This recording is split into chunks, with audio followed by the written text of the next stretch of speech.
Baghdad فتح کرنے کے بعد ہلاکو خان نے اتنا زیادہ خون بہایا، کہا جاتا ہے کہ بغداد کے دریائے فرات کے پانی کا کلر ریڈ ہو گیا، لیکن خوارزم کے بادشاہ نے اس امبیسڈر کا سر قتل کر دیا۔ جب یہ بات چنگیز خان کو منگولیا میں پتہ چلی تو اسے بہت زیادہ غصہ آیا، اور چاہیے تو یہ تھا کہ مسلمان اس وقت یونائٹ ہو کر منگولین سے لڑیں۔ ہسٹری میں کبھی بھی مسلمانوں پر ایسا سخت وقت کبھی نہیں آیا تھا۔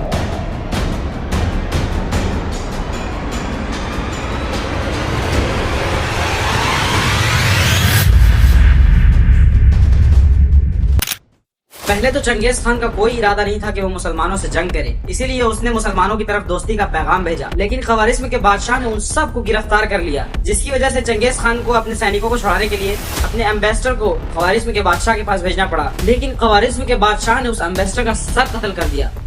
اب یہ بہت بڑی بات تھی۔ جب یہ بات چنگیز خان کو منگولیا میں پتہ چلی تو اسے بہت زیادہ غصہ آیا، اور اب جب چنگیز خان کی عزت کا سوال تھا تو اس نے اپنی سب سے بڑی فوج 1,00,000 کی فوج لے کر خوارزم کی طرف روانہ ہو گیا، اور یہاں مسلمانوں اور منگولین کے درمیان 100 سال کی جنگ شروع ہوئی۔ چنگیز خان نے بہت غصے اور بہت تیزی میں خوارزم کے لوگوں کے سر قتل کیے اور ان کے پیرامڈز بنا دیے اور ان کے تمام علاقوں کو فتح کر لیا۔ اس کے بعد دنیا کو پتہ چلا کہ چنگیز خان سے پنگا لینا کوئی آسان کام نہیں۔ چنگیز خان کے امپائر سے پہلے، جس میں آج افغانستان، تاجکستان جیسے علاقے ہیں، وہاں کی آبادی 2 ملین 20 لاکھ، اور جب چنگیز خان نے ان علاقوں کو فتح کیا، مسلمانوں کو شہید کرتا گیا، تو اب یہاں کی آبادی صرف 2 لاکھ رہ گئی تھی، یعنی چنگیز خان نے 18 لاکھ مسلمانوں کو شہید کر دیا۔ اور ان سب علاقوں کو فتح کرنے کے بعد چنگیز خان نے بچے ہوئے مسلمانوں کو ایک مسجد میں جمع کیا اور خود ممبر پر کھڑا ہوا اور کہا کہ میں تمہارے رب کی طرف سے تم پر عذاب بنا کر بھیجا گیا۔ اس کے بعد منگولیا امپائر اور بھی زیادہ بڑھنے لگی اور اسی کے اوپر رشیا کو بھی فتح کر دیا، لیکن اسی درمیان منگولیا میں چنگیز خان فوت ہو گیا اور اپنے بعد اپنے بیٹے اوگودائی کو تمام سلطنت کا بادشاہ بنایا اور اپنی تمام سلطنت کو اپنے بیٹوں میں ڈیوائیڈ کر دیا۔ چنگیز خان کے جانے کے بعد بھی منگولیا بہت تیزی سے آگے بڑھتے رہے۔ بہت سالوں کے بعد چنگیز خان کے بیٹے ہلاکو خان نے بھی ایک اپنی بہت بڑی فوج بنائی اور اس فوج کو لے کر عباسی کیپٹل بغداد کی طرف بڑھنے لگا، جو کہ اس وقت دنیا کی سب سے بڑی سٹی تھی۔ چاہیے تو یہ تھا کہ مسلمان اس وقت یونائٹ ہو کر منگولین سے لڑیں، لیکن مسلمان اس وقت خود اتنے زیادہ فرقوں میں ڈیوائیڈڈ تھے کہ ان کو منگولین سے لڑنے کے بجائے آپس میں ڈیبیٹ کرنے میں زیادہ انٹرسٹ تھا۔ ہلاکو خان نے ہر طرف سے بغداد کو گھیر لیا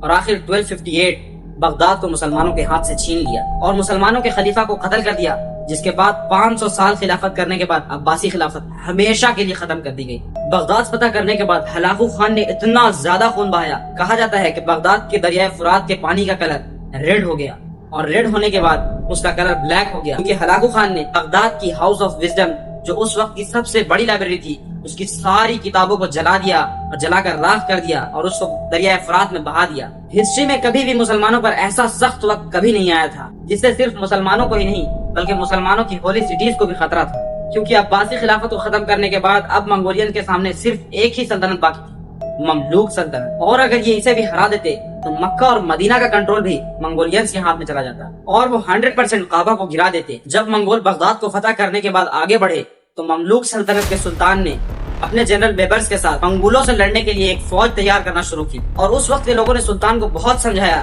کہ منگولوں سے لڑنا امپاسبل ہے، کیونکہ اس زمانے کے لوگ اور بڑے بڑے اسکالرز نے یہ کہہ دیا تھا کہ یہ منگولز یاجوج اور ماجوج ہیں۔ لیکن سلطان اور جنرل بیبرز نے منگولوں کے خلاف لڑنے کے لیے ایک فوج اکٹھا کرنا شروع کر دیا۔ اب اس وقت ہلاکو خان کا بھائی، جو پورے منگولیا امپائر کا سلطان تھا، اس کو مار دیا جاتا ہے، جس کی وجہ سے مجبوراً ہلاکو خان کو اپنی بڑی فوج لے کر واپسی کرنا پڑتا ہے اور وہ ایک چھوٹی فوج کو وہاں پر چھوڑ کر چلا جاتا ہے۔ آخر فلسطین میں انجالوک کے مقام پر مسلمانوں اور منگول کا سامنا ہوتا ہے۔ یہ انجالوک مقام فلسطین میں موجود ہے اور اسے انجالوک اس لیے کہا جاتا ہے، آج سے ہزاروں سال پہلے حضرت داؤد علیہ السلام نے جالوت نام کے ایک بہت بڑے واریر کو اسی ایگزیکٹ جگہ پہ ہرایا تھا۔ اگین ہسٹری میں کمزور مسلمانوں نے